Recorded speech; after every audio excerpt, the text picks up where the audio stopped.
Вестник Стършел е сред малкото независими печатни издания в България.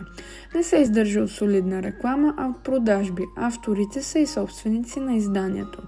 Целите и функциите на вестника са да се представят сериозни неща, да се отразяват важни теми и събития, но по смешен и забавен начин за аудиторията. Вестникът разполага и със сайт, на който публикува всички материали от хартиеното издание. По този начин той показва, че е способен да се интегрира в електронна среда и да привлече по-млади читатели, които в съвременния свят на технологиите предпочитат електронните източници на информация пред традиционните.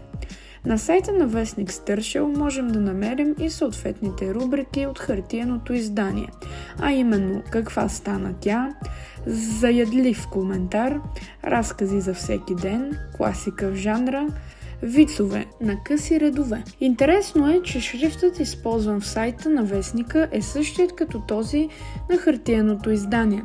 Заглавието, чийто шрифт не е променен от създаването на вестника, също е изобразено по идентичен начин и в сайта, и на хартия. Въпреки че е трудно да издаваш вестник без солидни спонсори и рекламодатели, Стършелите не се отказват от мисията си да забавляват читателите по интелигентен начин и да заявяват позицията си. В сайта на вестника няма нито една реклама, но и на хартиеното издание тя не се среща често. В сайта на вестника можем да открием призив "Подкрепете ни" и така да спонсорираме вестника и сайта с избрана от нас сума.